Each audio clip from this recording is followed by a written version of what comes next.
근데 아시다시피 우리 주 예수님의 다시 오심은 우주에 한 번 일이에요. 한 번 있는 일. 우주 역사 속에서.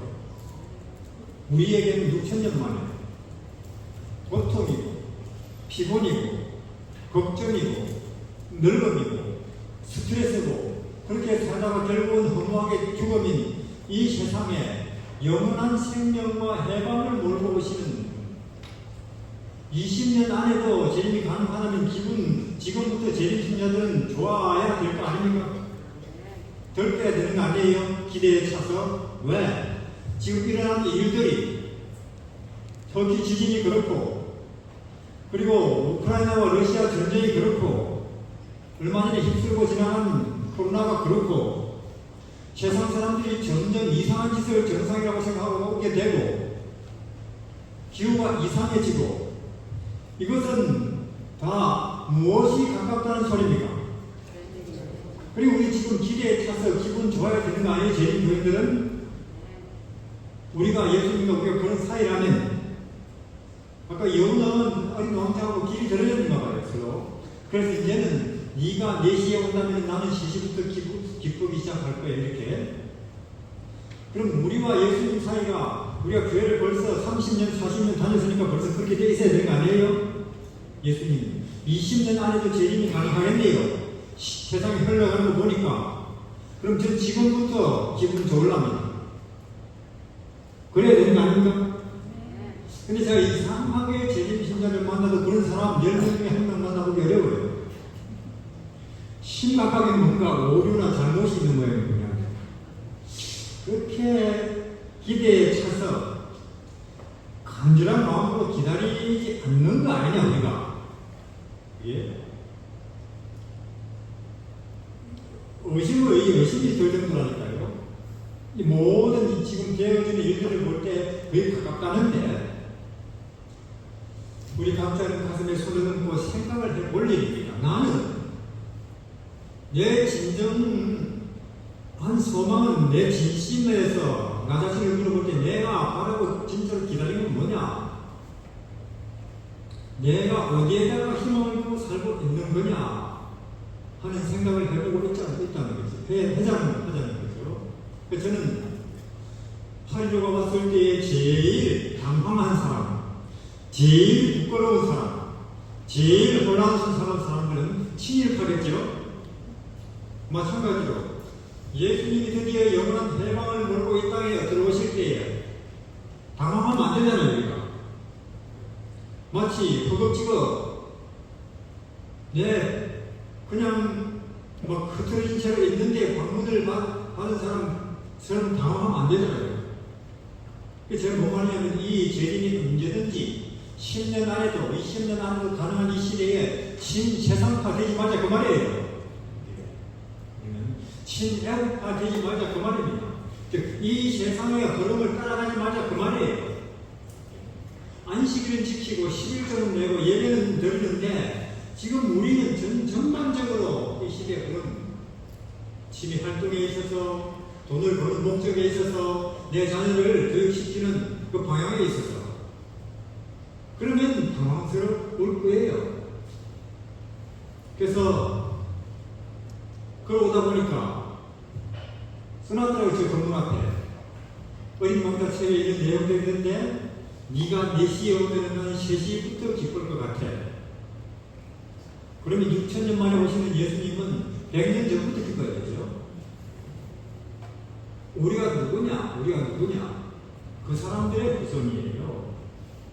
재림을 향해 가겠다고 그 당시는 직장이고 농사고 다 팽개쳐버리고 거기에 몰두하던 그들의 후손이라고요. 그때보다 훨씬 더 재림이 지금 10년 내지는 20년에 가까운 이때에 우리는 왠지 미지근합니다. 우리는 하나님 우리 어쩔 수가 없네요. 여기서 우리를 좀 건져 주십시오 하는 기도를 진심에서 해야 될 것입니다. 구원에 대해서 우리 보면은 여기에 창세기 39장에 구원에 대해서 주 예수를 나를 믿으라 그리하면 너와 네 집이 뭘 얻는다고요? 구원에 대해서 생각을 해보자 그 말이에요. 39장 2절에 여호와께서 요셉과 함께 하심으로 그가 형통한 자가 되어. 자, 우리가 억울하게 노예로 팔려서 억울하게 종로를 타는 사람에게 필요한 구원은 그 노예에서 해방되는 것 아닙니까? 근데 여기 보니까 하나님께서는 요셉을 노예 상태로 그대로 놔둔 채로 구원해버립니까? 여전히 노예 상태인데도 형통합니까? 무슨 뜻이에요? 요셉이 애국 보디발의 집에 노예로 있지만 형통 무슨 뜻이냐? 여전히 행복하다. 노예이지만 여전히 마음 기쁘다. 노예이지만 여전히 미래에 대한 희망이 있다. 그 말이죠. 우리는 억울하게 노예로 풀린 사람에게 필요한 구원은 그 노예에서 해방되는 거라고 생각하는데 아니고, 하나님의 구원은 노예는 그대로 놔두고 그 상태에서 구원해버린다니까요. 하나 더. 39장 23절에 아까는 주인이라고 하더니 굉장히 전옥이래요. 이 좋은 말 아닙니다. 사람이 주인이 있다는 건 종이라는 뜻이죠. 전옥이라는 말은 그 사람이 지금 어디 들어가 있다는 거예요. 감옥에. 전옥은 그의 손에 맡긴 것은 무엇이든지 돌아보지 아니하였으니 이는 여호와께서 요셉과 함께 하십니다. 여호와께서 그의 범사에 형통케 하시더라.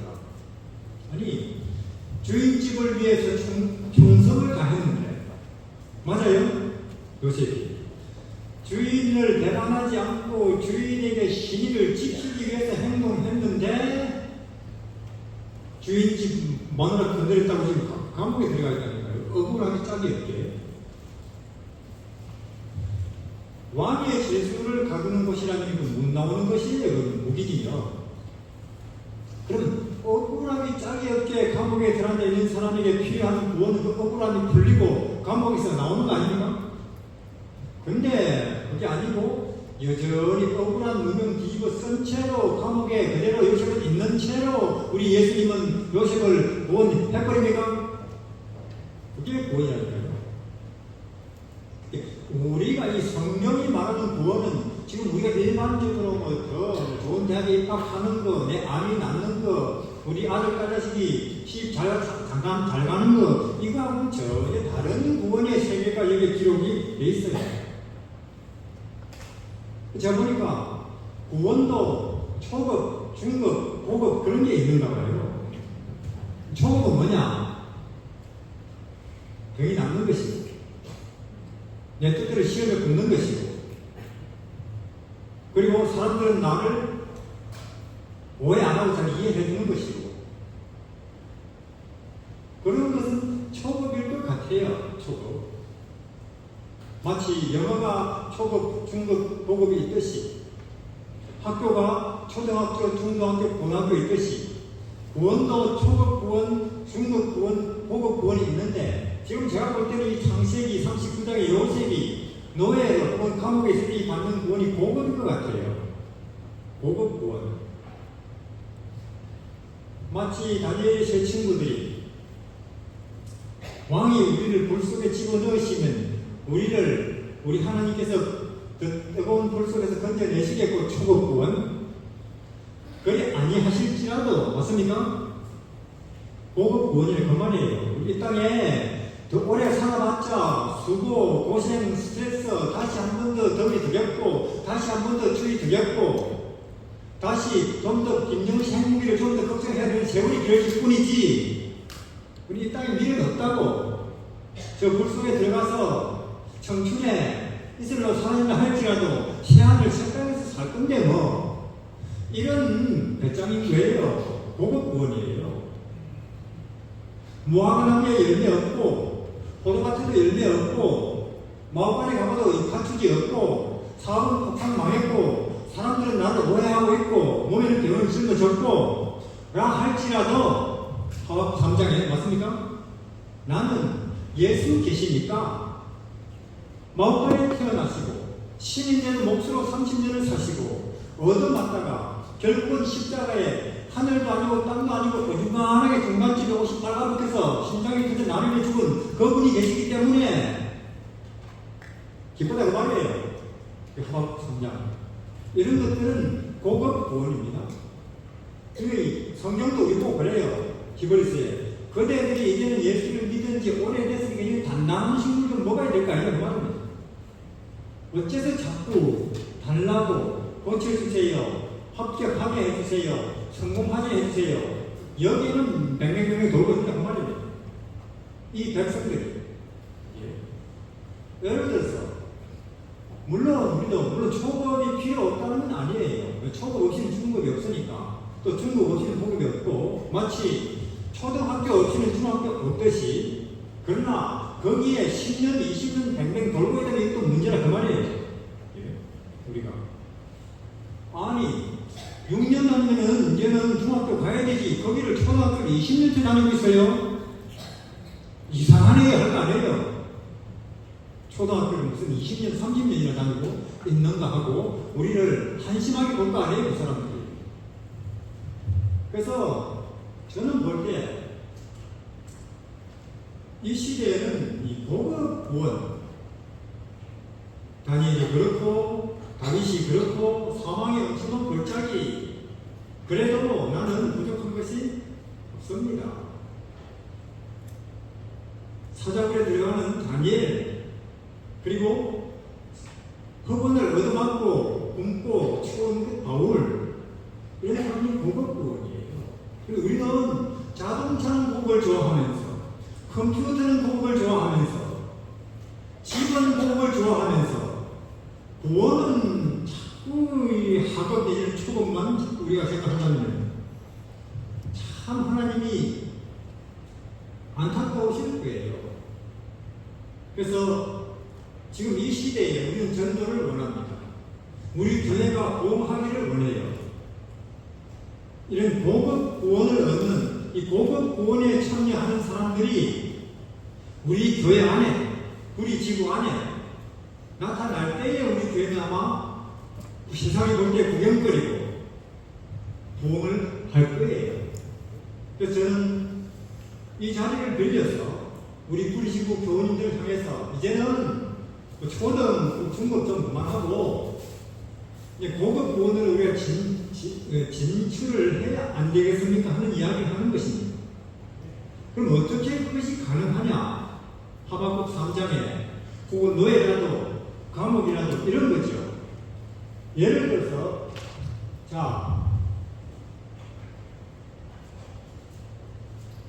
요셉이 노예로 팔렸으니까 팔렸다는 거죠. 요셉이 볼 때는 우리 예수님의 너무나 높으신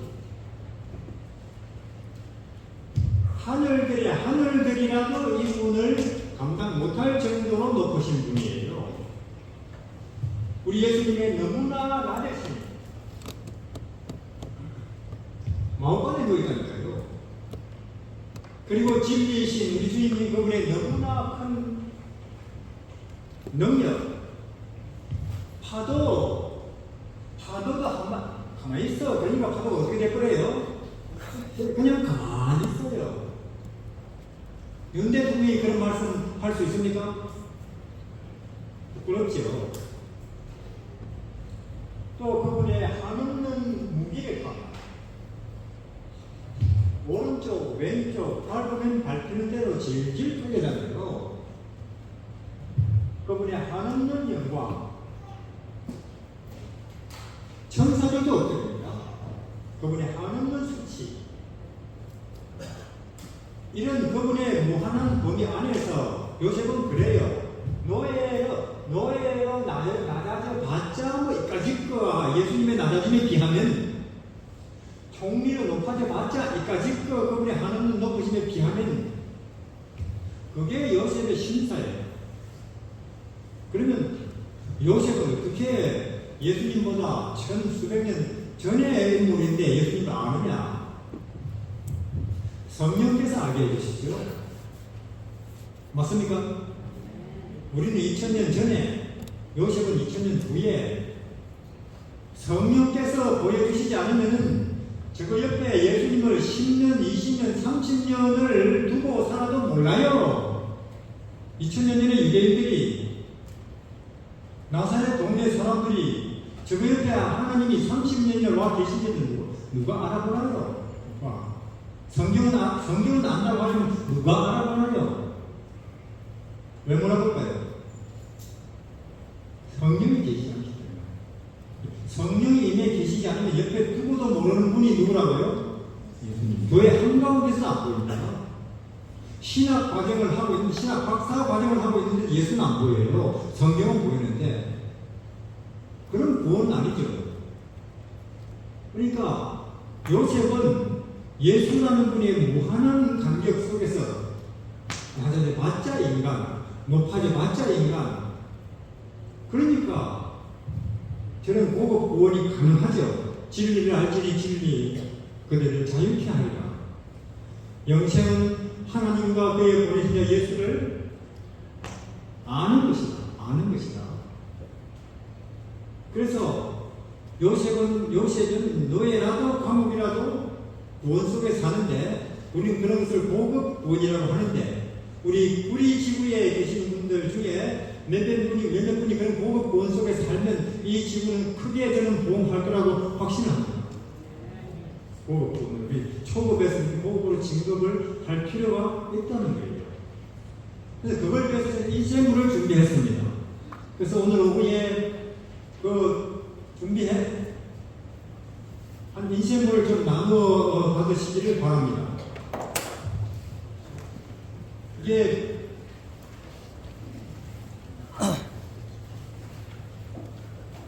저는 고시돼가지고 이 파워포인트를 쓸 줄 몰라서 이게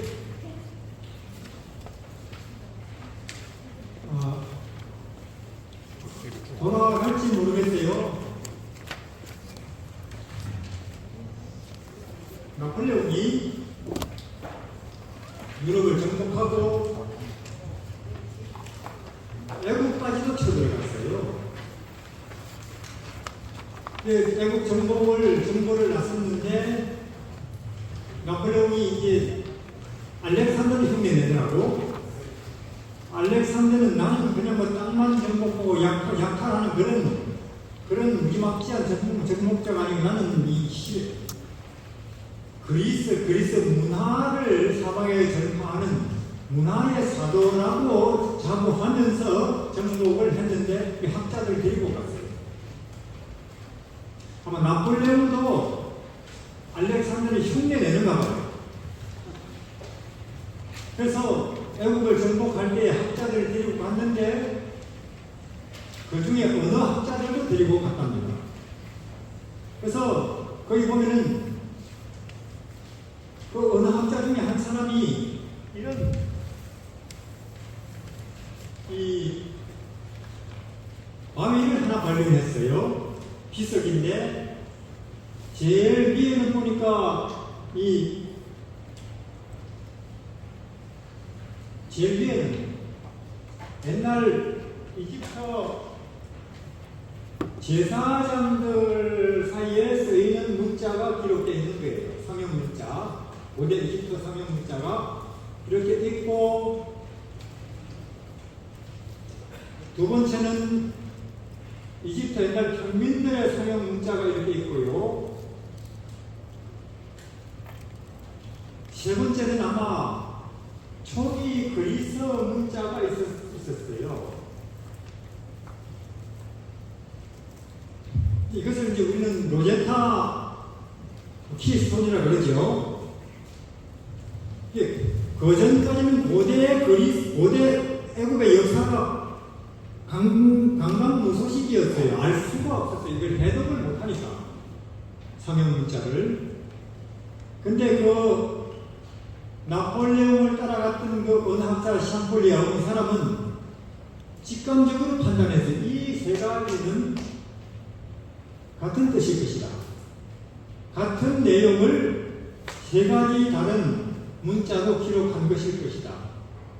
근데 이 고대 초기 그리스 문자는 약간 해독이 어느 한자는 가능하죠. 그래서 냉철하게 단어와 단어를 대조하면서 그림을 드디어 해독을 한 거예요. 그래서 우리는 고대 이집트 역사를 지금 알고 있습니다.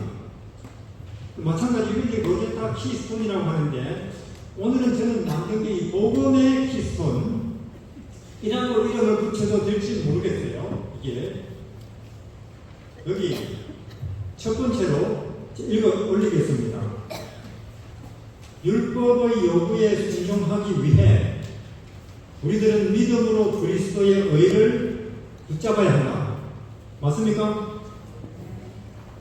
맞죠? 그의 의를 나의 의로 받아들여야 한다. 구구절절히 맞는 말입니다. 그리스도와 연합함으로 믿음으로 말미암아 주의 의를 받아들임으로 우리들은 하나님의 사업을 할 자격이 있다. 맞는 말씀이죠? 너무나 우리들이 이렇게 자주 가르치고 설명하고 아멘 해요, 구원에 관해서. 근데 문제는 뭐냐? 우리들은 믿음으로 그리스도의 의를 붙잡아야 한다. 이게 너무나 맞는 말이고 중요한 말인 것 같긴 한데 뭔 뜻인지 모르겠어요. 자, 그 다음에 그리스도와 연합함으로 믿음으로 말미암아 주님의 의를 받아들임으로 우리는 하나님의 사업을 할 자격이 있다. 맞는 말입니까? 근데 여러분들 이 말이 무슨 뜻인지 여러분들은 이해하십니까? 아, 이거는 어떻게 하라는 것이구나. 구체적으로 행동으로 생활로 아실 수 있어요, 이걸? 모르겠어요. 저는 모르겠어요. 적어도 저는 이게 뭔 말인지 좋은 말인 것 같고 맞는 말이긴 한데 뭔 뜻인지 모르겠다 그 말이에요. 이 구원에 굉장히 중요한 의미가 있는 말인 것 같은데, 이 세 가지는요, 가려뽑은 기별 1권 374페이지 거기에 다 나온 말들이 그 전후에서 같은 페이지에. 저는 이 세 가지는 같은 이야기를 하는 것이구나 하는 걸 생각했죠. 두 번째로 우리들은 성령께서 마음에 역사하심으로 하늘에 들어갈 자격을 얻게 된다. 맞는 말입니까? 맞는 말이고, 만일 우리들이 하늘 아버지께 나아갈 통로를 찾으려면 그리스도의 의를 가져야 한다. 누가 반대하겠어요? 적어도 기독교인이라면, 신학자라면. 우리들이 그리스도의 의를 얻기 위해서 매일 성령의 감화로 변화를 입고 거룩한 성품에 참여하는 자가 되어야 한다. 구구절절히 맞아요. 성령께서 일하셔야 된다. 성령께서 역사하셔야 된다. 성령께서 내재하셔야 된다. 성령께서 인도하셔야 된다. 성령께서 조명하셔야 된다. 어느 누구도 부인할 수 없는 너무나 타당한 말씀. 문제는 뭐냐? 근데 뭔 말인지 모르겠다 그 말이에요. 인간을 성화시키고 전체를 고결하게 하는 것은 성령께서 하시는 일이다.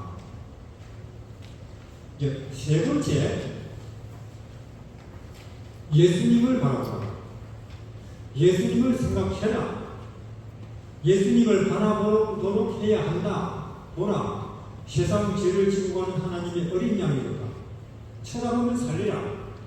그리스도를 바라봄으로 그대들은 변하게 될 것이며 그대들이 전에 품고 있던 교만심, 허영심, 자존심, 스스로 옳다 하는 정신 및 불신을 미워하게 될 것이다.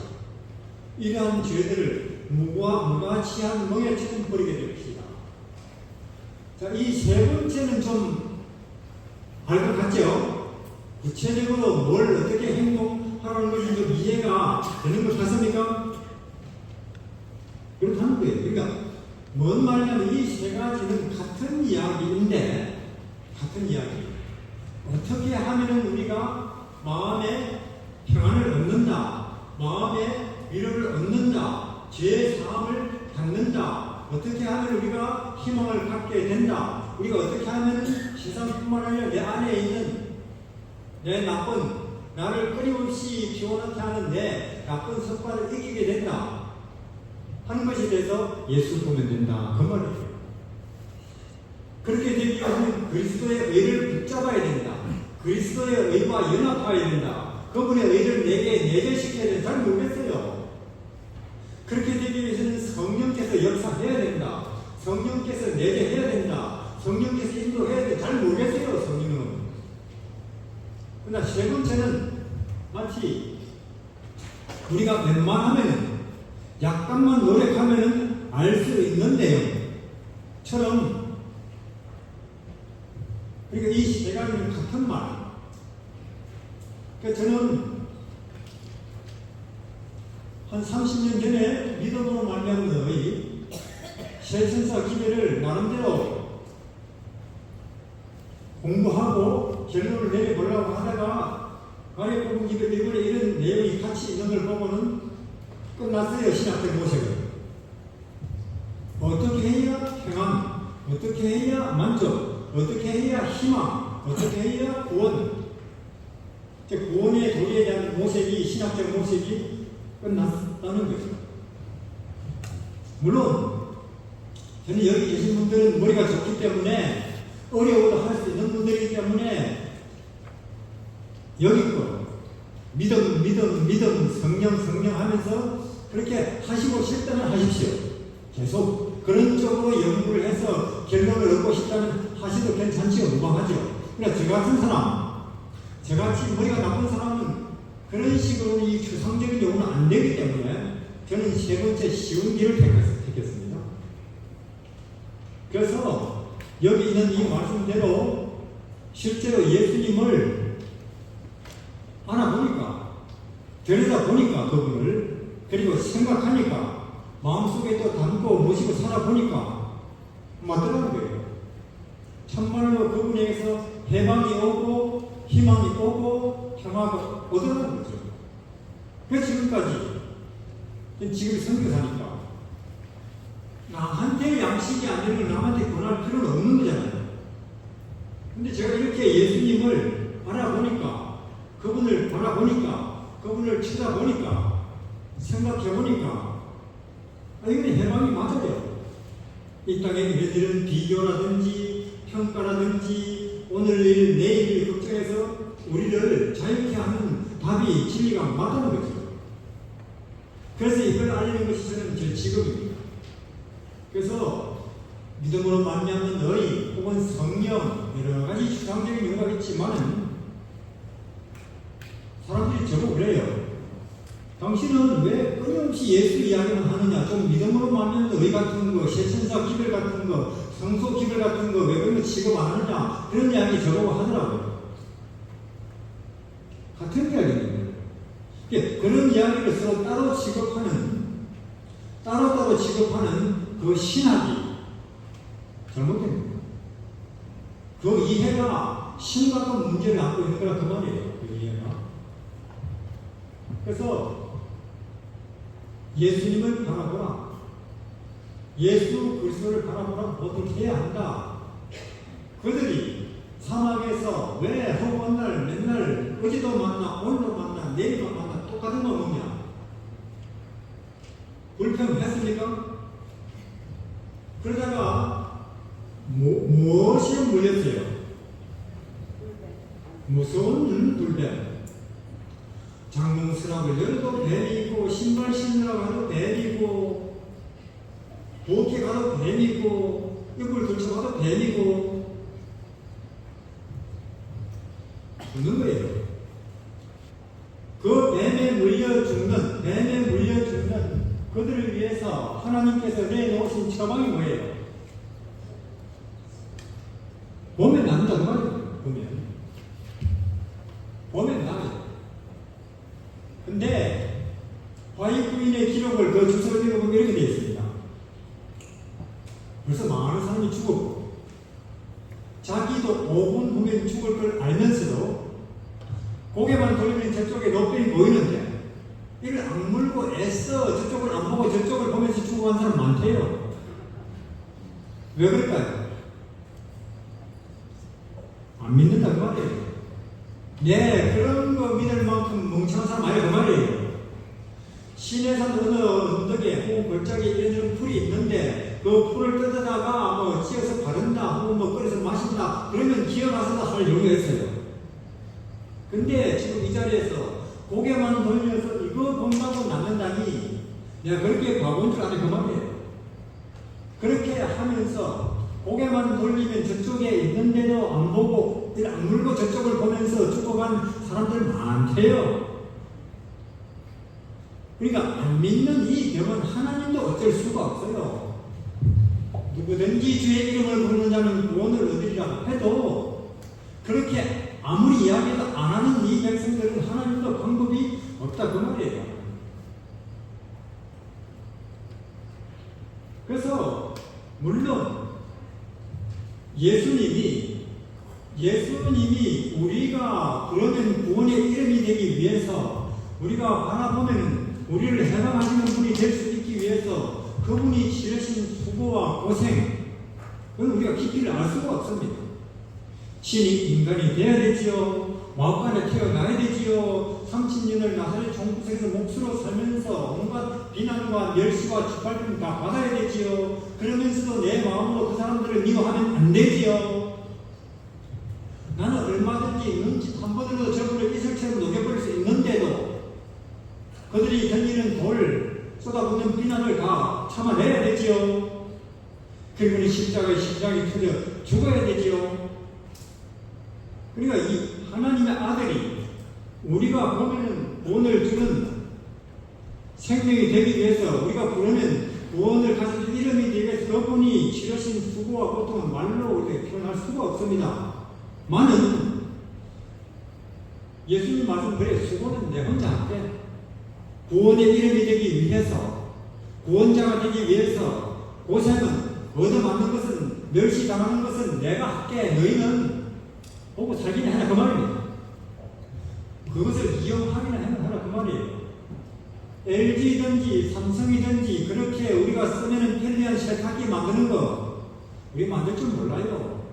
그거 만들 줄 아는 사람들은 얼마나 어렵고 기술 좋겠어요. 그러나 쓰는 우리는 그냥 두 개만 누르면 씁니다. 예수님 말씀이 그 말이에요. 하나님이 너희들의 구원을 위해서 멸시를 받는 것은 죄값을 당하는 것은 고난을 당하는 것은 그리고 십자가에 죽는 것은 그 모든 어려운 일들은 내가 한다. 너희는 그냥 보고 살아라 그 말이에요. 이름 부르고 이게 예수 구원입니다. 그래서 저는 30년의 이런 내용을 보면서 이제 또 믿음으로 말미암는 의, 세천사, 기별, 성령론 이런 것도 골치 아프게 공부할 필요가 없네. 왜? 그 모든 공부들이 내리는 결론이 누가 해답이라는 거예요? 예수라는 결론으로 가고 있으니까 성소도 그렇고 성령도 그렇고 세천사도 그렇고 믿음으로 말미암는 의도 그렇고 다 한결같이 누구를 답이라고 지시하는 것입니까? 예수. 그러니까 예수만 들여다보면 된다 그 말이에요. 제 말은.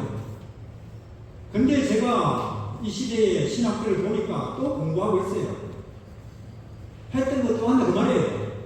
30년 40년 그리고는 예수 안 본다 그 말입니다. 그러는 방법이 없는 거예요. 마치 2000년 전의 유대인들이 얼마나 양을 잡고 소를 잡고 유월절을 지키고 초막절을 지키고 오순절을 지켰습니까? 그러나 끊임없이 피 흘리는 그 양이나 소는 결국 누구를 이야기하는 겁니까? 예수를. 그러나 그들이 그걸 알았을까요? 몰랐을까요? 끊임없이 피 흘리에 죽는 이 유월절 양이 혹은 피 흘리는 이 소가 혹은 나팔절이 초막절이 혹은 오순절이 누구를 이야기하는지 뭘 했냐니 그들이 알고 했을까요? 모르고 했을까요? 그것도 교단 전체적으로 아무도 몰라요. 교단 전체적으로. 그냥 열심히 하고 경건하게 하는 거예요. 성실하게. 하라 했으니까요. 근데 그것이 무엇을 의미하는지는 아무도 몰랐기 때문에 2000년 전에 그들에게 예수님 왔을 때 그들이 알아봅니까? 신도는 평생 놀아서 못다 치고 최고의 신학자도 몰라요. 꽝이죠, 우리가. 그렇게 거국적으로 유월절을 지키고 초막절을 지키고 오순절을 지키고 휴가 내가면서 우리 지금 장막회 하듯이 그때는 일주일씩 그러다 아무 의미 없는 짓거리를 그 말입니다. 모르고 하니까. 지금 그럼 제가 묻겠습니다. 피 흘리는 양을 보면서 예수 알기 쉬워요? 최천사 기별 공부하고 예수 알기 쉬워요? 양이죠. 원하잖아요, 그런 양을. 근데 그 머리 좋은 유대인들이 피 흘리는 양을 보고 그들은 몰랐단 말입니다. 그러니까 우리 이 시대에 그 유대인들부터 머리 나쁜 우리가 최천사, 믿음으로 말미암는 의, 성소 혹은 조사 심판, 이 모든 것들이 예수가 결론이라는 것이구나.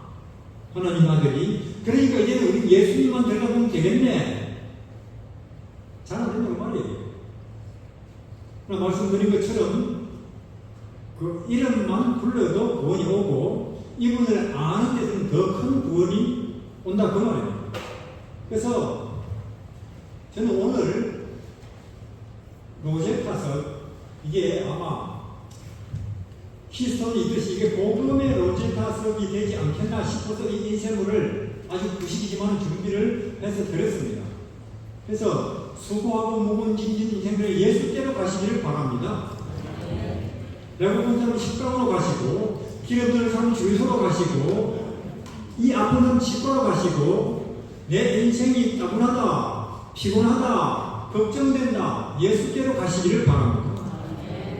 그분 그렇게 하면 그분에게서 구원이 올 거예요. 저도 수시로 예수님한테로 갑니다. 이거는 빼닫기는 쉽지만 쉽게 잊어버리는 희한한 진리예요.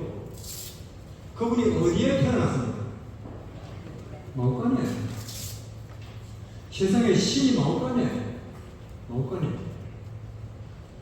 저희들은요 살렘 동산인데 그게 홍성군이 축산단지예요. 사람들이 살렘 동산에 와보면 한 소리가 여기는 다 좋은데 냄새가 난다. 한 1km, 2km밖에 축사가 많아요.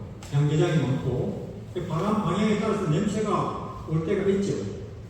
누가 여기는 다 좋은데 냄새가 나네. 그럼도 이거 어떻게 하면 좋냐? 민을 넣냐? 물귀신에게 끌려가듯이 설금설금 그 냄새 문제로 사람들이 끌려가요. 교회 오래 다닌 사람들도. 그러면 참말로 우리가 예수님을 제대로 모든 진리와 구원과 빛과 생명의 결론이라고 하면서 확신한다면 그럴 때 우리에게서 무슨 말이 나와야 됩니까? 아니 그래 우리는 축사가 1km 밖에 있지 우리 예수님 안에 축사 안에 계시지 않나? 이런 대답이 나와버려야 되죠. 그게 안 나온다 그 말이에요. 그게. 그리고는 걱정하고 있고 염려하고 있다 그 말이에요. 그 문제라고 하면서 그럼 무슨 뜻이냐? 예수 모른다 그 말입니다. 예수는 예수고 우리는 또 신학 공부 따로 하고 이런 식이야 그 말이에요. 그러면 2000년 전에 그러다가 망한 유대인들이나 똑같다 그 말이에요. 그러다가 그분이 나사렛 중국에서 30년을 살아요. 30년을 신이 2000년 전에 나사렛 그 골목길에 땅바닥에 아마 7살, 5살 아이들이 뿌리고 앉아서 공부로 놀고 있었을 거예요. 그 중에 한 명이 신이에요. 천지를 여섯 동안 말씀으로 지으시고 홍해에 길을 내시고 애국을 초토화시키고 산을 뿌리치 않으면서 이 10계명을 돌판에 쓰시는 그분이라 그 말이에요. 그분이 그냥 아기가 땅바닥에 놀고 있다니까요. 그걸 우리가 생각하면 머리끝이 서야 되는 거죠. 물론 여러분도 그렇다시피 저도 그랬어요. 저는 26살까지 열심히 살 필요도 없네. 결국은 죽지 않나.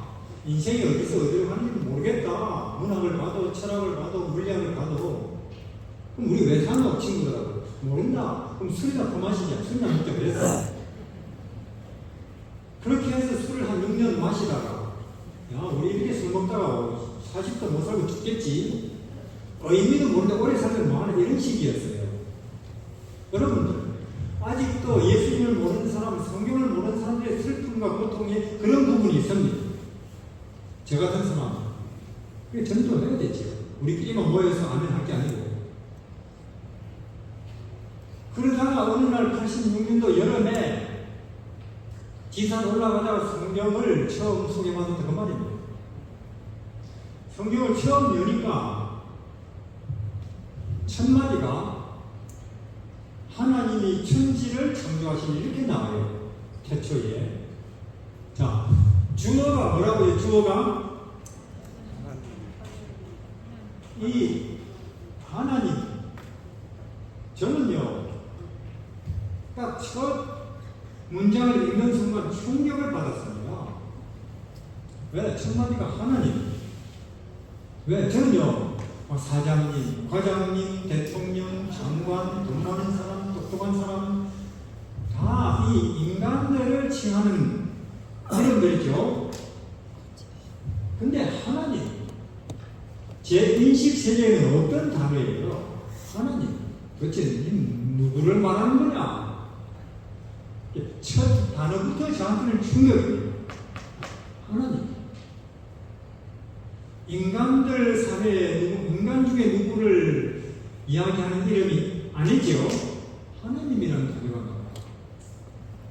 도대체 이 책이 뭘 이야기하는 시작이 이러냐? 또 동사를 보니까요, 창조래요. 맞습니까? 주어도 정말로 충격적이 되지만은 동사도 창조란 말이 무슨 뜻입니까? 우리는 만든다, 본다, 간다, 본다, 다 인간들이 하는 이야기. 그런데 이 창조, 자, 이게 펜인데, 물론 이것을 우리가 플라스틱 내지 몇 가지를 가지고 만든다 알아요. 그러나 지금 이 자리에서 제가 펜 있으라 이게 생기면 그건 창조죠. 할 수 있는 분 계십니까, 여기에? 그럼 대한민국의 카이스트 학자들 다 모아 놓으면 될까요, 창조? 지구상의 과학자들 다 불러와서 이거 하나 창조 안 되죠? 안 되는 거예요. 근데 이분이 그걸 한대요. 목적으로 보니까 뭐냐면 천지래요. 이거 하나 정도가 아니고 이거 하나 정도가 아니고 또 이 목적 자체를 보니까 이건 뭐 천지를 창조했대요. 천지를. 하늘과 땅, 산과 들, 그 가운데 있는 모든 것들, 물고기들, 나무들, 인간들, 바위들, 이 세상뿐만 아니라 저 외계에 우리 관찰력이 미치는 범위 안에 모든 별들, 그런 것들을 다 창조했다는 거예요. 이 첫 문장의 정색이. 그러니까 저한테는 뭐 철학이니 물리학이니 문학이니 인간들 속에 있는 것들만 옆에 들여다보고 답을 찾던 저에게는 얼마나 이건 충격이었어요. 이건 뭔 이야기냐 도대체. 도무지 제가 넘어설 수 없는 높은 산을 그냥 마주하고 있는 기분이에요. 소화가 안 된다니까요. 제 인식 상상 세계가 이 첫 마디를 짚을 수가 없어요. 깊이를. 가능할 수가 없죠. 물론 우리는 뭐 그냥 통독해야 되는데 통독 그냥 쭉 읽고 50분 읽었어요, 60분 읽어서 말할 수 있지요. 근데 그런 분들은 뭐해요? 그 통독 주문에 나무아미타불 그거 뭐가 달라요? 뜻도 의미도 모르는데. 그리고 이 첫 마디가 이 스케일에 있어요. 스케일, 규모에 있어서 혹은 수량에 있어서 너무나 큰 이야기예요. 하나님이 천지를 창조하시니라. 도대체 이 성경은 뭘 이야기하려고 첫 마디가 이렇게 시작되나? 저도 뭐 책을 읽어본 사람이죠. 이런저런. 이렇게 시작하는 책을 읽어본 적이 없어요. 그래서 아니 이런 분이 계신다면 이런 능력을, 이런 스케일을, 이런 규모를 가진 분이 계신다면 만년이 걸려도 만나고 싶다. 그런 생각이 들어요. 어딘가에 존재하는 진짜 이런 분이 10만 년이 걸려도 이분을 만나면 소원이 없겠다. 그런 생각이 들더라니까요. 그래서 도대체 이 책이 뭘 이야기하냐 넘겨봤죠. 넘겨보니까 마태복음처럼 가면 더 엄청난 이해가 나와요. 뭐냐? 이 어마하신 이분이 이 땅에 우리 가운데 30년을 살았대요. 아니 이건 또 무슨 이야기냐 그 말이에요. 이렇게 무한한 분이, 이렇게 어마어마하신 분이 인간으로 이 땅에 와가지고 우리 중에 30년을 살았대요. 또 이런 이야기는 아까는 물량적이고 스케일이고 규모 면에서 무한한 규모, 깊이를 알 수 없는 이야기이더니만은 또 마태복음쯤 되니까 이거는 뭐 감동이라고 하는 면에 있어서 혹은 어떤 의미라고 하는 부분에 있어서 사상이라고 하는 부분에 있어서 정서적이라는 면에 있으면 또 끝이 없는 거예요. 이게 이런 분이 신이 됐다니, 인간이 됐다니, 인간이. 그리고 우리 중에 와 있었다니, 그리고 마오간에 태어났다니, 30년을 목수로 살았다니, 그리고 인간한테 이리저리 얻어맞다가 십자가에 죽었다니. 이런 이야기는 제 어떤 가치관 내지는 인식에 소화가 안 되는 이야기예요. 이것이 뭔 이야기냐? 이건 또 깊이를 높이를 끝을 알 수가 없는 이야기예요. 감동이라고 하는 부분, 가치라고 하는 신비하다는 부분에 있어서. 그러니까 이런 규모의 이야기는 이 성경 창세기나 그분이 사람이 됐다는 이 이야기에 비교하면은 그거 말고 인간들이 뭐 철학이랍시고 혹은 이념이랍시고 혹은 윤리랍시고 혹은 문학이랍시고 아무것도 아니에요. 지금 도토리죠, 도토리. 물론 도토리들끼리라면은 더 크네 작네.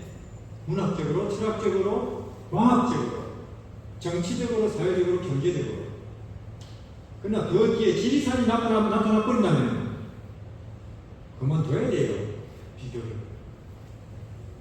그거보다 더한 이야기라니까요, 이 책이. 그러니까 이 책이 갖는 물량적 혹은 규모적, 수량적, 또 정서적, 신비적 그 규모에 비교하면은 인간들의 이야기는 아무것도 아니다. 아니 우리 유행하는 말은 겁니다 그 말이에요. 들여다 볼 가치가 없다 그 말이에요. 근데 제가 아무리 생각해도 이런 이야기는 인간의 머리로 나올 수가 없는 이야기예요. 아무리 인간이 뻥을 쳐도 말이에요. 인간이 이런 이야기는 만들어낼 수가 없다는 생각이 들었어요. 근데 문제는 뭐냐? 그럼 이 엄청난 분이 이렇게까지 인간으로 낮아진 이유가 뭐냐? 왜 그랬느냐? 나 때문이래요. 나 때문이래요. 내 새 사람 되려고 그렇게 하셨대요. 아니 인간이 뭐길래 내가 도대체 뭐길래 신이 이렇게까지 하시나 이해할 수가 없어요. 그러나 이런 예수님, 예수 그리스도 안에 있는 이렇게 큰 스케일이 깊은 이야기가 높은 이야기가 그 안에 이렇게 큰 비밀로 숨겨져 있으면서 우리에게 하나하나 드러날 때 우리 인간은 이 땅에서 자유케 된다 그 말이에요. 심지어 내 자신의 본성적인 문제로부터도 자유케 된다 그 말이에요. 그래서 영생은 예수 들여다보는 것이다. 아는 것이다 그 말입니다. 그래서 그러면 오늘 그런 예수님 이야기 하나 읽어보고 마치겠습니다. 그 중에 한 부분 요한복음. 우리는 이 시대에 더 좋은 자동차, 더 좋은 집, 더 많은 소득이 필요한 게 아닙니다. 우리에게는 생명이 필요하고 우리에게는 빛이 필요하고 우리에게는 진리가 필요한데 진리는 구원이에요. 그것은 예수님이에요. 예수님이 진리고 생명이고 빛이라 그 말이에요. 우리는 이 시대에 예수 운동을 해야 되죠. 요한복음 13장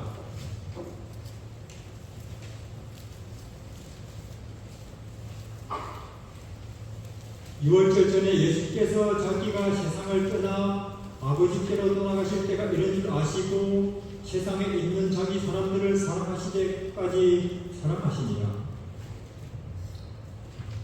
끝까지 내 이웃을 우리 교회의 교우님들을 사랑하리라고 결심하시기를 바랍니다.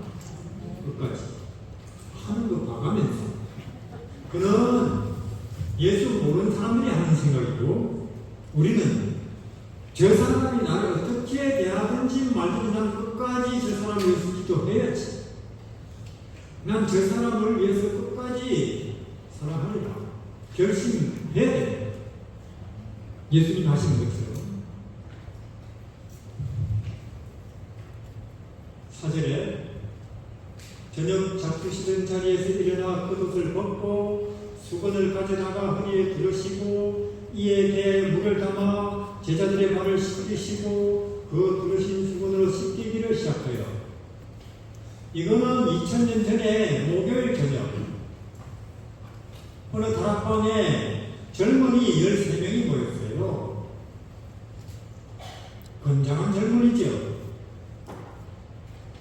6월절 만찬이 차려져 있고 음식이 그들은 무척 배가 고파요.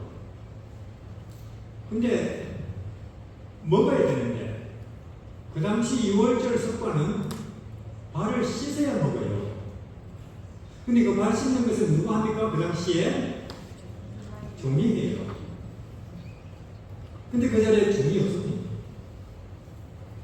시대의 소망은 이 장의 제목이 종의 종입니다. 그렇습니까? 종도 종이 필요한 거예요. 물론 그들도 전도회 할 때는 사람들을 이 부도자들을 대할 때는 어서 보세요. 물 드릴까요? 제가 안내하겠습니다. 기꺼이 종로로 했죠. 그런데 저거들끼리 부도자들 다 보내고 저거들끼리 있을 때는 아무도 그런 거 하고 싶지 않아요. 제 말은 뭐냐? 우리 가족을 위해서 필요한 건 똑똑한 사람이 아니고 종입니다. 우리 교회가 참으로 기쁘고 평화롭기 위해서는 설교 잘하는 사람 혹은 지도자가 아니고 종이 필요해요. 근데 이 자리에는 종이 없습니다. 배는 고픈데 먹어야겠는데.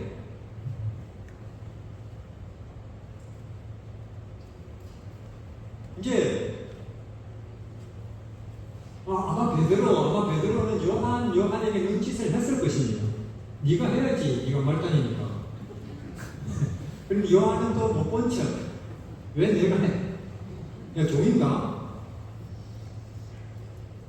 분위기가 어색합니다. 예수님은 이들을 지켜보시는 거예요. 어떻게 하나 보자. 이거는 뭐냐면 예수님 그래요. 내가 이들을 무엇이 하늘이고 무엇이 위대하고 무엇이 가치 있는 것인지 무엇이 생명이고 빛인지를 3년 반 동안 말해주고 보여줬는데 이들이 얼마나 잘 배웠나 하고 지금 말 그대로 졸업시험 보는 거예요. 맞습니까? 중간고사는 500여 그때 받고 졸업시험이에요. 3년 반 동안 하늘을 가르쳤고 위대함에 대해서 가르쳤고 가치와 의미와 빛과 생명에 대해서 가르치고 보여줬는데 섬기는 것이 오히려 높은 것이고 낮아지는 것이 높아지는 것이고 주는 것이 받는 것이고 죽는 것이 사는 것이고 하늘을 3년 반 동안 가르쳤는데 낱낱이 보여줬는데 이들이 잘 배웠나 안 배웠나 하고 지금 졸업시험 본다니까요. 근데 참 하나님 예수님 너무도 실망스럽게도 하나도 모르는 것 같아요. 하나도. 실망스럽기 짝이 없는 순간입니다. 이제는 더 가르칠 시간도 없는데 왜요? 저녁에는 잡힐 것입니다. 내일은 죽을 거예요. 그리고 하늘로 갈 것입니다. 이 친구들이 이 땅에 남아서 계신 하늘 3년 반 동안 배운 것을 사람들이 가르쳐야 되는데 보니까 하나도 모르는 거 아니에요. 하나도. 그러나 우리 예수님의 사전에는 실망이라는 단어가 없죠. 예수님께서 결심하시는 것입니다. 안 되겠다. 내가 하나님의 법을 생명에 대해서, 빛에 대해서, 가치와 의미에 대해서 이제는 돌에 새기지 아니하고, 왜? 돌에 새겨놔봤자 소용없어요. 쉽게면. 저도 살렘 동산에서 돌에 새겨놨다니까요. 수고하고 무거운 짐진 자들은 다 내게로 오라. 내가 오면 쉬게 하리라. 예수 이름 부르라. 십자가 바라보라. 베들레헴의 아기 예수님 생각해라. 그러면 그들의 마음에 만족이 있을 것이다. 돌에 써놨다니까요. 근데 허구한 날 우리 교회들이 그 수사님은 안 봅니다. 뭐 혹은 스쳐 지나가면서 읽어도 그냥 무심코 이런 글귀인데 그러면 지나가요. 그래서 우리 예수님도 아하 이 돌에 쓴다고 되는 게 아니구나. 안 되겠다. 이제는 진리를, 구원을, 생명을, 하늘을 이들의 마음에다가 새겨버려야 되겠다. 맞습니까? 가슴에다가 문신을 해버려야 되겠다. 하고 결심하시고 이분이 어떤 모습으로 등장을 하시느냐 하면은 이렇게 하는 거예요. 하나님이신 이분이 수건을 가지시고 세수대야를 하나 들고 오신다니까요. 그리고는 이 제자들 발 앞에 엎드려서 이 발을 씻고 있단 말이에요. 이 제자들 앞에 엎드려서 선생님 그들의 주님 천지를 지은 하나님이 제자들 발밑에 엎드려서 한 명 한 명 발을 씻고 있다니까요. 그래서 그 순간 베드로를 위시해서 요한은 충격을 받았어요. 이럴 수가 있나? 그렇지. 이 모습을 우리가 지난 3년 반 동안 저분이 우리에게 가르쳐 주신 것인데 우린 참말로 바보 멍청이구나.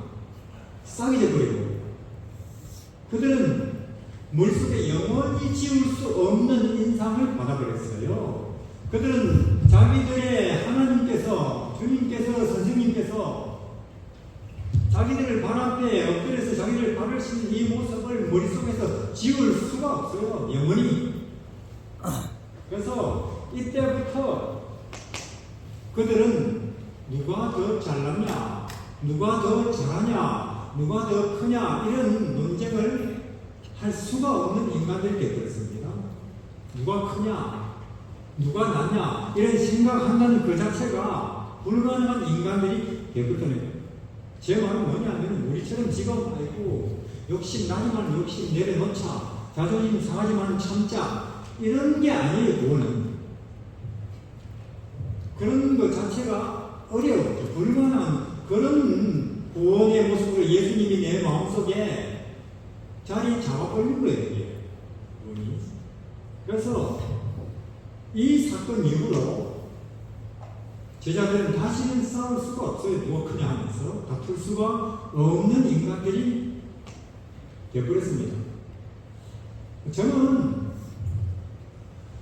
우리 삼육대학 신학과라든지 한번 학회연합회 사무실에 대충의 사무실에 누구 그림 잘 그린 사람한테 부탁해가지고 이거 그래가지고 좀 벽에 붙여놓으면 좋겠다 하고 건의하고 싶어요. 왜냐? 우리 아무리 십자가 걸어나오자 뭔 뜻인지 몰라요. 그냥 뭐 집에 걸기 예를 들어서 내 시작은 미약하였으나 나중에 힘이 청대하리라 그런 게 액자에 있어서 걸어놔요. 그럼 뭐가 청대한 거냐, 뭐 사업 잘 되는 거냐, 좋은 데 가는 거냐 그것도 모르면서 그러니까 그런 알 듯 모를 듯한 구원에 대한 뭐 성경절에 대한 그런 상징에 대한 것보다 이게 더 쉽겠다 그 말이에요. 이 그림을 그려놓으면 이건 하나도 안 어렵죠. 아하, 위대하다는 것은 가치 있다는 것은 의미 있다는 것은 어떤 거구나 하는 걸 알기가 어렵지 않다 그 말이 이 그림 보고. 근데 그렇게 안 하더라고요. 나도 보고도 모르는 그런 성경 구절이라 써놓고 기억절이죠. 물론 이거보다 더 엄청난 일이 내일 아침 골고다에서 기다리고 있지요. 그러나 이거 해도 사람들 그냥 여기 교회입니다. 내 기독 교인이에요. 그 정도 표시 정도인 줄 알아요. 그래서 이 예수님의 행동을 본 제자들은 다시는 잘난 체 할 수 없는 인간들이 되어버렸습니다. 그들은 영원히 그들의 머릿속에서 이 모습을 지울 수가 없어요. 그러면 예수님의 이 행동이 우리가 그냥 겉으로 본다면 예수님 겸손하네, 참 사랑이 많으시구나, 제자들을 위해서 이렇게 자신을 낮추시는구나, 그렇게 본다면 이거는 껍데기만 보는 거죠. 우리 시편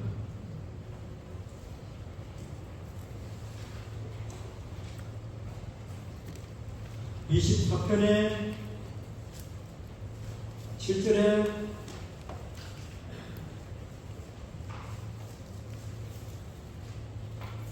문들아 거리를 들지어다, 영원한 문들아 들릴지어다, 영광의 왕이 들어가시리로다. 영광의 왕이 미시며 강하고 능한 여호와시요 전쟁에 능한 여호와시로다. 문들아 너희 머리를 들지어다, 영원한 문들아 들릴지어다, 영광의 왕이 들어가시리로다. 영광의 왕이 미시며 만군의 여호와께서 곧 영광의 왕이시로다. 이거는 2000년 전에 예수님께서 드디어 사탄과의 전쟁 2차전이죠. 1차전은 하늘에서 있었고 미가엘이라는 이름으로 이기셨죠. 2차전에서는 이 땅에 마귀 소굴에 들어와가지고 인간이라는 이름으로, 나사렛 목수 예수라는 이름으로 33년 반 동안 그 무서운 마귀의 공격을 낱낱이 다 이기시고 끝내는 십자가에 심장이 터져 죽으심으로 2차전도 이기셨습니까? 승리자로서 하늘에 올라가실 때에, 그때에 하늘의 천사들이 마중을 다 나왔어요. 하나님의 아들의 2차전 승리를 축하하기 위해서 그분을 호위하러 다 나왔다 그 말이에요. 그러면서 예수님을 호위해 가시면서 천사들이 가면서, 물론 하늘에 강번 천사는 남아있는가 봐요. 강번 천사, 강지. 그래서 하늘 성문을 향해서 문 여십시오. 누가 오는데요? 만왕의 왕이 들어가십니다. 문 여십시오. 누가 또 오는데 또 물어요. 바보처럼. 전쟁에 나가신 여호와께서 들어가십니다. 문들아 들리세요. 또 저쪽에서는 누가 오는데요? 만왕의 왕이 옵니다. 천사들 바보같지요. 그러나 이게 죄를 모르는 천사들의 정서 세계가 그 말입니다. 그들은 예수님이 진리입니다, 예수님이 성리입니다, 예수님이 만왕의 왕입니다, 예수님이 전쟁에 나가신 분입니다, 그 말 한 번이라도 듣고 싶어서. 맞습니까? 그 말을 물으면서 기분 좋고 들으면서 기분 좋아서 그렇게 바보처럼 묻고 대답하고 똑같은 말을 반복하는 거예요. 이게 천사들의 정서예요. 죄 없는 존재들의 세계. 우리 인간은 너무나 복잡해요. 너무나. 이 예수님 한 분으로 만족을 못한다고요. 왜 그러냐? 그거는 예수님이 부족해서가 아니고 예수님이 몰라서 그래요. 천사들은 그분에 대해서, 그분의 깊이와 높이와 스케일과 규모에 대해서 잘 알기 때문에 그분 말고 뭐 딴 거 필요하냐? 그게 하늘의 정서고, 내생물은 더해요. 거룩하다, 영원히 거룩하다 하면서 기분 좋아하는 게 내생물이에요. 그러니까 예수님에 대해서 깊이 많이 알수록 딴 거 할 말이 없어요. 우리 신앙도, 내 신앙도 처음에 복잡하기 시작합니다. 조직 신앙, 뭐 성소, 예를 들면 기별, 뭐 징조. 그러다가 점점 예수님 한 분 안으로 단순하게 되면 제대로 길을 가는 것이 끝입니다. 근데 점점 더 복잡해진다. 길을 벗어나는 거예요. 어디서부터. 그래서 아까 그 예수님이 발을 씻으시는 그 모습이 겸손하네, 제자를 정말로 사랑하시네, 아끼시네. 그렇게 보면 껍데기만 보는 것이고, 여기 시편 24편에는 뭐라고 말하냐면, 예수님의 이 제자들 발 쓰시는 이 발 씻는 이 모습은 전쟁하시는 모습이에요. 우리 하나님이 사탄의 정신과 사탄의 가치, 사탄의 진영을 향한 우리 하나님의 예수님의 맹렬한 공격이라 그 말입니다. 이것을 겸손이라고 보면 그거는 그냥 껍데기고, 이 예수님의 행동은 마귀의 정신, 마귀의 세계를 향한 무자비한 공격이에요. 마귀 입장에서 볼 때는 욕심, 자존심, 이기심이라고 하는 그 마귀의 진영을 향해서 우리 하나님이 사정없이 폭탄을 쏟아붓는 거예요. 미사일을 퍼붓는 것입니다. 기관총을 갈겨내는 거예요. 그러니까 이 모습은 전쟁하시는 우리 하나님의 모습입니다. 전쟁을. 그러니까 이 예수님의 공격에, 이 진리의 공격에 제자들 마음속에 자존심이라고 하는 이름으로 버티고 있는 마귀는 철수해버렸어요. 드디어. 물론 나쁘다 그 말입니다. 이 맹렬한 공격에. 그래서 예수님이 그 12제자들, 11제자들 마음속에 진리를, 하늘을 아예 마음에다가 새겨버리죠. 이러한 예수님을 알자 그 말입니다. 근데 이 하나님의 강력한 공격에도 물러나지 않는 마귀가 있습니까? 누굽니까? 유다예요. 유다는 이 예수님의 행동을 보면서 11명 다른 제자들은 너무나 부끄럽고 너무나 충격을 받고 너무나 감동을 받는 이 예수님의 행동을 보고 유다는 왕이 되기는 걸렸네 그 말이에요. 보니까 이 사람 절대로 왕 될 마음이 없다 그 말이죠. 그러면 내 지난 3년 반 동안 괜히 시간 낭비, 돈 낭비, 본전이라 찾자 해서 이 예수님의 행동을 보고 유다는 무슨 결심을 붙입니까? 팔아서 본전이라 찾자. 이거 하는 거예요. 그래서 그런 유다의 마음을 향해서 예수님은 유다야, 너는 차라리 안 태어났으면 좋았을 거야. 이렇게 이야기합니다.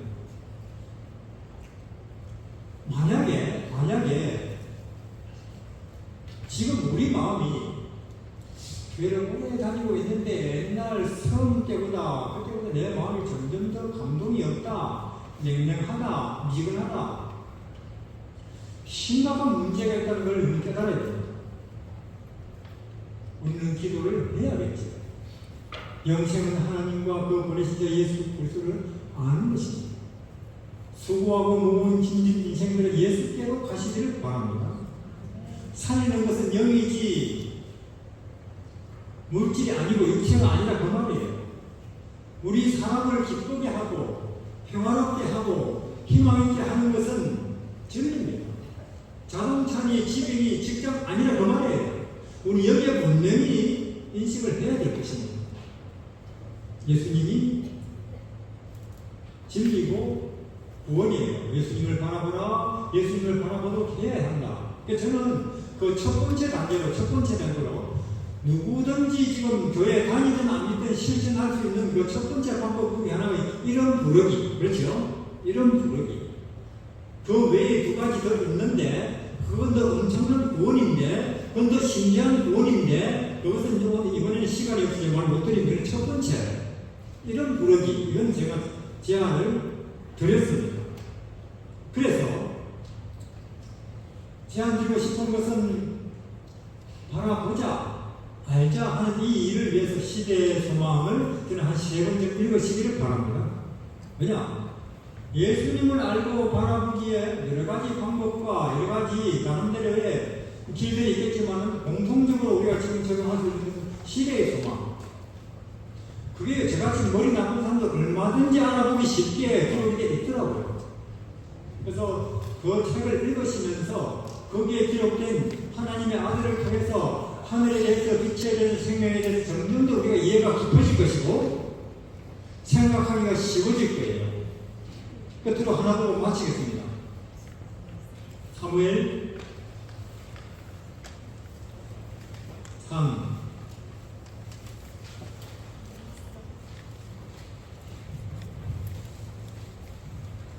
17장의 믿음에 대해서 한 번만 생각해보시고 마치겠습니다. 사무엘상 17장 46절에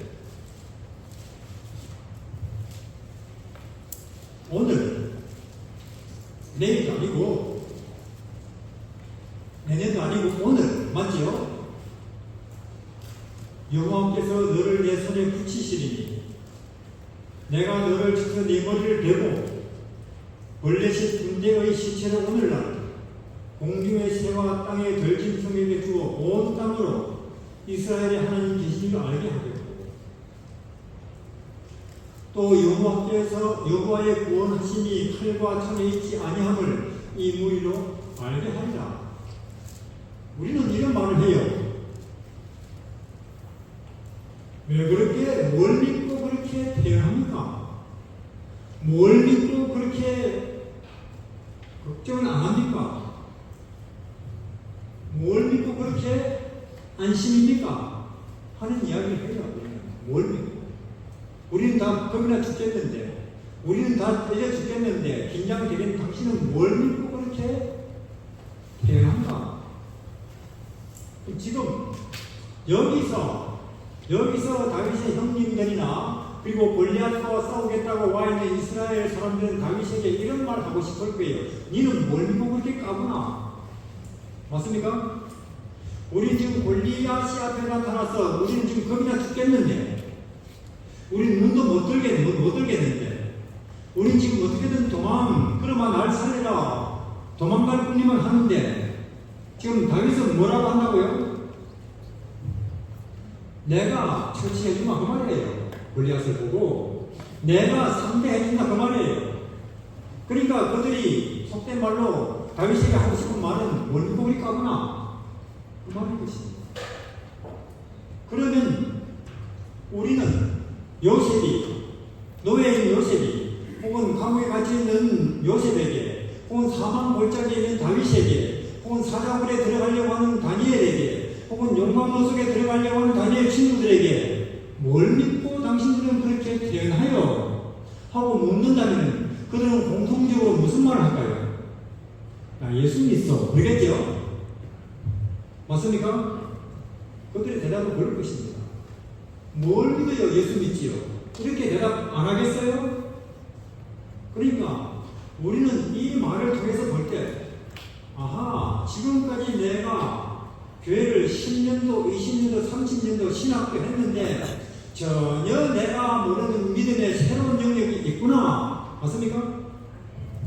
내가 아직도 발도 들여다놓지 못한 믿음의 세계가 있는가 보다. 이들을 보니까 나는 진짜 믿음의 세계는 아직도 발도 못 들여다놓는 거 아니냐, 그런 걱정이 들기도 하죠.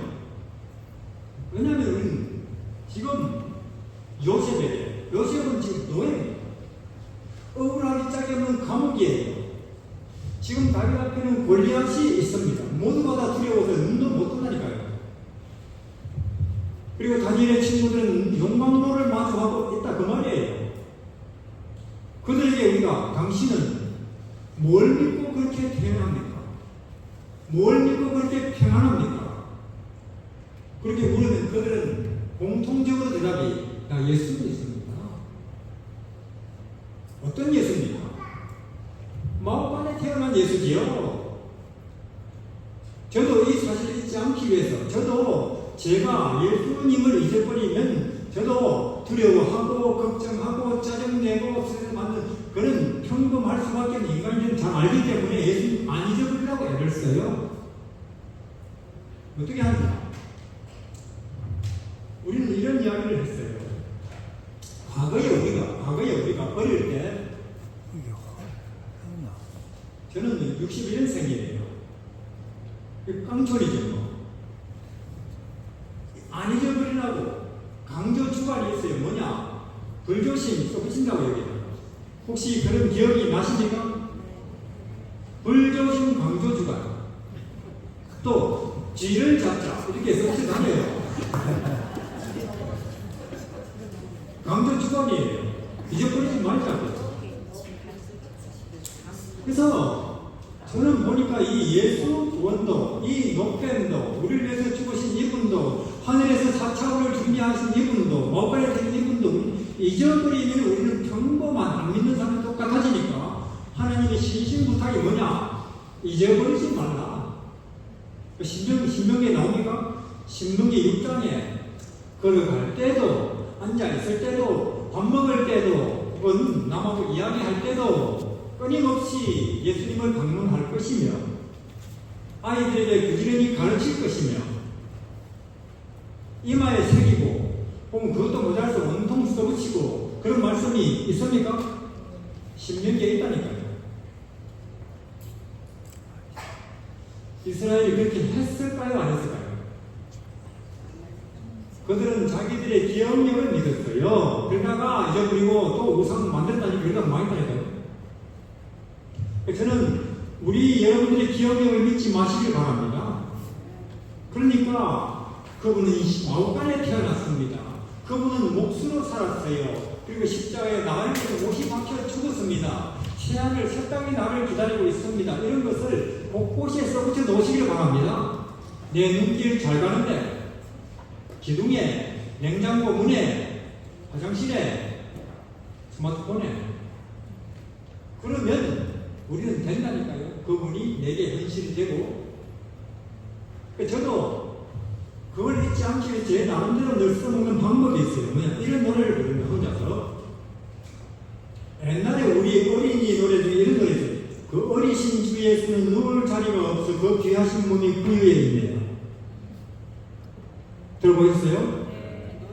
저는 그 노래를 하루에 7번씩 불러요.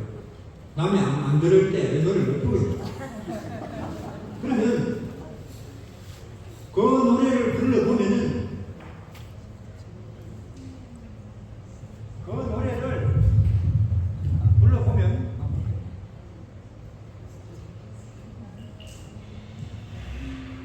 그 어리신 예수 누울 자리가 없어 그 귀하신 몸은 그 위에 있네. 그 노래를 불러보면은 아니 그 귀하신 몸은 하나님이니까 그 위에 있네. 나는 이 죄되고 천한 것이 왜 이렇게 도망에 있냐. 그런 생각이 들어요. 진짜로 그래요. 나는 아니 우리는 죄인입니까? 죄의 싹은 사망입니까? 그러면 사망으로 가는 과정에는 멸시도 있고 무시도 있고 짓밟힘도 있는 것입니까? 마치 우리가 부산 가면은 대전 가고 대구 거치듯이 우리가 사망으로 죄인이 마땅히 가서 도달해야 될 사망으로 가는 길에 수치, 모욕, 멸시 당연히 있는 거죠. 근데 우리는 그걸 당해서 마땅해요. 왜? 죄인이니까. 근데 절대로 그런 일을 당해서는 안 되는 분이 한 분 계신다면 누구예요? 하나님의 아들인데 그분이 그렇게 당한다니까요.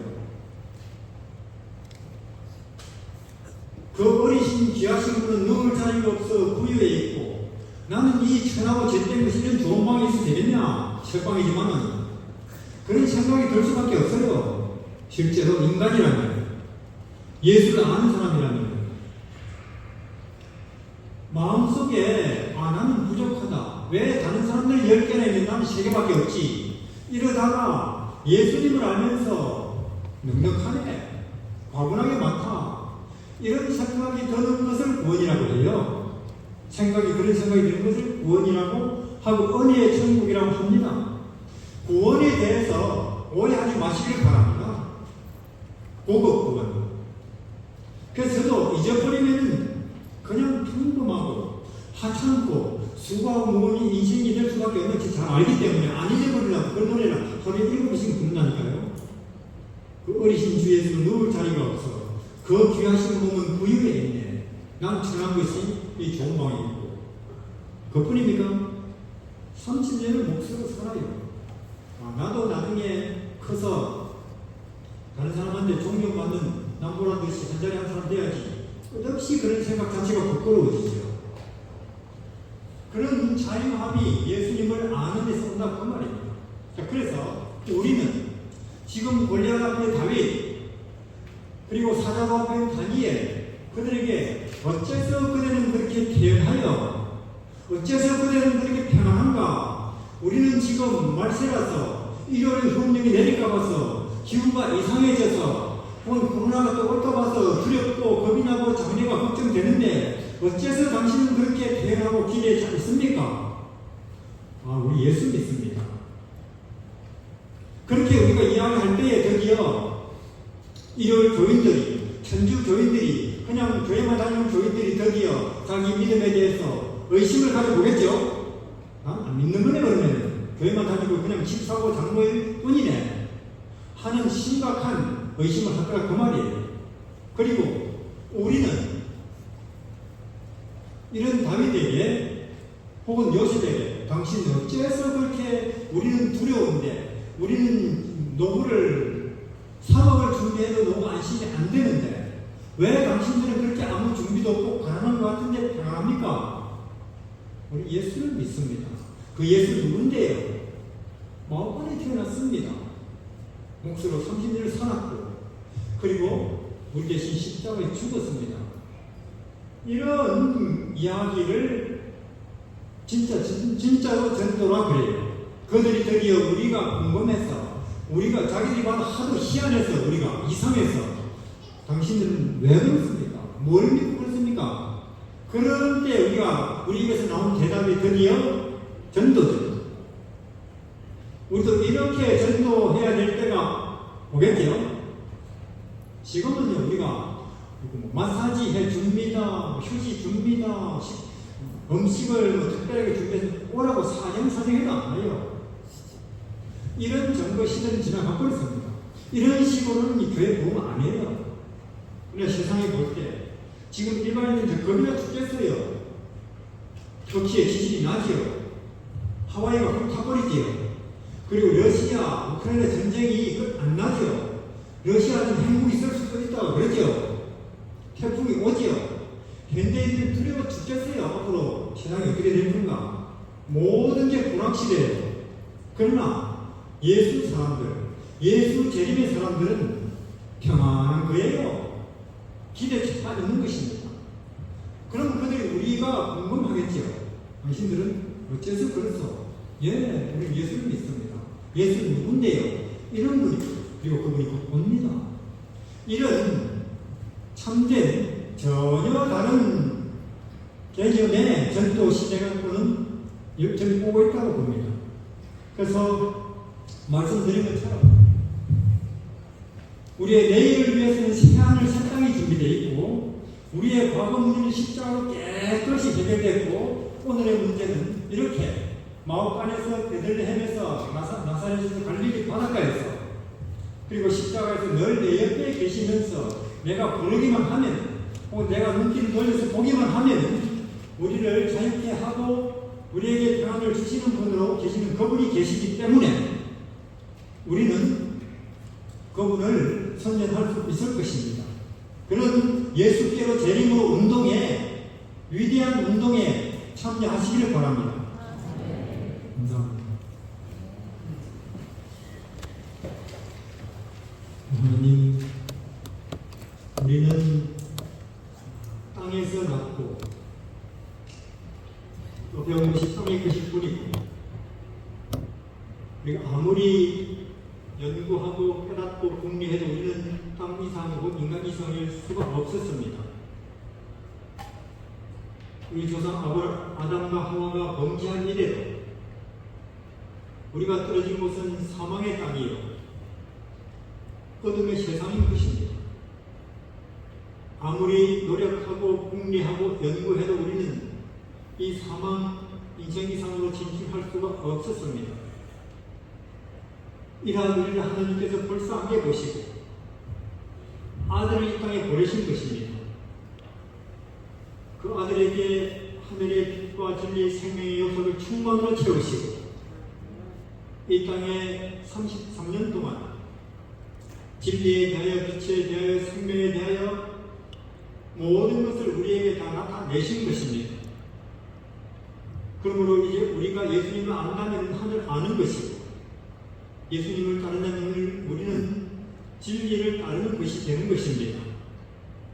우리 하나님, 우리의 과거와 미래와 또 오늘의 모든 문제로부터 이와 같이 신비하게 또 현실적으로 윤리적으로 법적으로 영적으로 우리를 완벽하게 구원해 주시는 예수 그리스도 구원을 인하여 참으로 감사를 드립니다. 문제는 우리가 여기에 집중을 해야 하는 것입니다. 이와 같이 우리의 오늘과 내일과 미래의 모든 문제로부터 구원이시고 해답이신 예수님을 모신 후에도 우리는 자주 이 땅에 잠시 있다가 없어질 것들로 인하여 마음이 분노하고 흔들릴 때가 많습니다.